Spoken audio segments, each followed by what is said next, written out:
220 triglyceride cholesterol چې کم دی بیډ کولیسټرول او کډنی زما داسې مسله و چې د کډنی نه وځه ګاډي ته کېناستلی نه شوم نو الحمدلله د کډنی مسله هم زما حل ده دویمه خبره دا ده چې شوګر هم زما د 280 290 نه 100 نحمده ونصلي على رسول الكريم اما بعد فاعوذ بالله من الشیطان الرجیم بسم الله الرحمن الرحیم دا اجمل دی دا شوګر دا ډایبټیک کولیسټرول کډنی ډیزیز میں مالا راغلی اجمل الحمدلله السلام علیکم ټولو کتونکو او لیدونکو ته زما و شوګر مې و او کډنی ډیزیز مې و او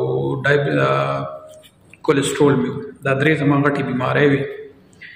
او شوګر چې دی نو زما به 280 290 ته رسېده او کولیسټرول زما چې کوم نو کولیسټرول زما 1220 triglyceride cholesterol چې کم دی بیډ کولیسټرول او کډنی زما داسې مسله و چې د کډنی نه وځه ګاډي ته کېناستلی نه شوم نو الحمدلله د کډنی مسله هم زما حل ده دویمه خبره دا ده چې شوګر هم زما د 280 290 نه 100 ته راغلی دی فاسټینګ او کولیسټرول هم زما زه داسې محسوسوم اوس چې لکه زما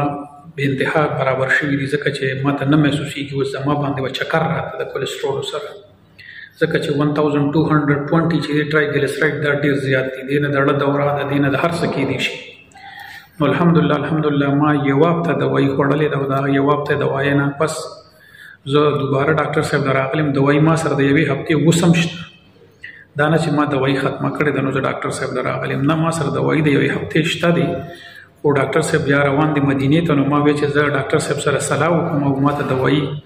که ضرورت چې دوايي نور راکړي که د هغې چې کم کړي راته نو الحمدلله ډېره فایده شوې ده زما الحمدلله اچھا یہ بتائیے گا کہ آپ متحدہ عرب امارات میں کہاں رہتے ہیں اور ڈاکٹر فہیم کا آپ کو کس نے بتایا اور یہ بھی ذکر کیجیے گا کہیں پیسے دے کے تو ویڈیو نہیں بنا رہے آپ نہیں جناب پیسے پښتو میں دا خبره ډاکټر صاحب راته بله خبره وکړه چې پیسې خود مې دله نه دي درکړي د ویډیو ته جوړولو نو نه جي او ډاکټر صاحب چې دی نو ما آنلاین کتلی و K21 نیوز دا یو چینل دی د ډاکټر صاحب په هغې باندې آنلاین سوالونه جوابونه خلک سوالونه کوي ډاکټر صاحب جواب ورکوي ما K21 هم کتلی و ما یوټیوب چینل هم د ډاکټر صاحب کتلی و ما فیسبوک چینل هم د ډاکټر صاحب کتلی و ما د ډېرو بیمارانو ویوز کتلی و چې بیماران څه دغه کوي بیا د هغې نه پس زه رالم شارجې ته ما ډاکټر صاحب سره رابطه وکړله خو چونکې ډاکټر صاحب اکثر بیزي نو داسې څه دغه راغله چې ما پکې زیشان بای مې بیا چا راته ویل چې د زیشان بای سره ډاکټر صاحب ناست پاس دي د هغوی نو ما زیشان بای سره بیا رابطه وکړله نو زیشان بای زما هیلپ وکړو ډاکټر صاحب ته وراتلو کې په شارجه کې د ډاکټر صاحب صرف اوسېدنه ده کلینیک چې دی نو کیادا میټرو سټیشن ته اپوزټ الوحیده بلډینګ کې دی د کیادا میټرو ته بالکل اپوزټ سایډ ته او شارجې ته موږ ډاکټر صاحب سره راغلي یو کور ته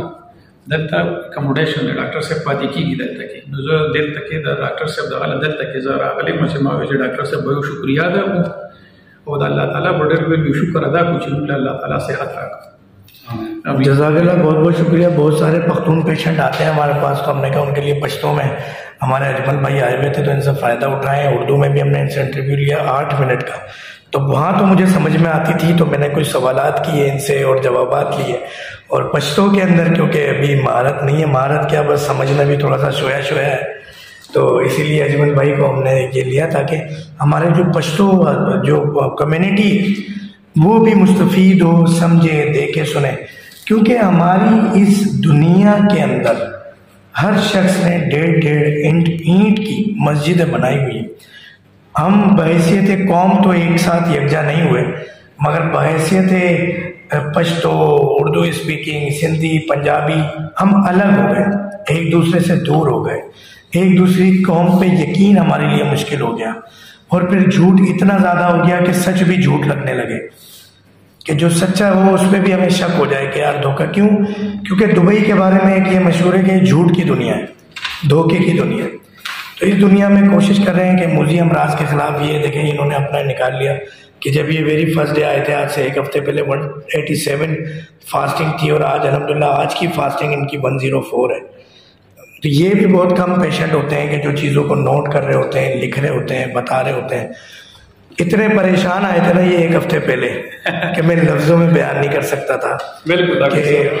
مریض اسی طرح آتا ہے. اب ہمیں تو پتہ ہے کہ ہم نے کیا چیز بنائی ہے دوا, اس پہ کیا رزلٹ آئے گا, مگر مریض بڑا ڈاؤٹ فل ہوتا ہے کہ دبئی جیسے شہر میں ملک میں بھی لوگ اتنے دھوکے ہیں, جھوٹ ہے, پیسہ کمانے کا بس پیسہ کھینچنے کا طریقہ کار ہے, علاج نہیں ہے. مگر انہوں نے ہماری بات مانی, یقین کیا, اللہ تعالیٰ نے انہیں شفا دی. تو آپ لوگ بھی آئیے گا انشاءاللہ, دعاؤں میں یاد رکھیے گا. موذی امراض سے دوری کے لیے ہم یہ ایک جہاد کر رہے ہیں, اور انشاءاللہ منگل کو میری پہ سعودیہ روانگی ہے. انہوں نے بھی اسٹیٹس دیکھا تو انہوں نے کہا دوا کے لے جاؤ, یعنی پرسوں صبح. تو آج اور کل لاسٹ ڈیز ہیں ہمارے. بہت شکریہ ویڈیو کو دیکھنے کا, لائک شیئر سبسکرائب کرنے کا بہت بہت شکریہ. دبئی سے براہ راست ہمارے ذیشان صاحب جو انہیں لے کر آئے, جب یہ میرا گھر ڈھونڈتے ہوئے یہاں پر آئے, اور ان کے ساتھ ایک اجمل صاحب کے ساتھ بھی آئے ہوئے. اجمل صاحب اور کیمرہ مین ڈاکٹر محمد فہیم ادریسی, ہربلسٹ کو اجازت. السلام علیکم ورحمۃ اللہ وبرکاتہ.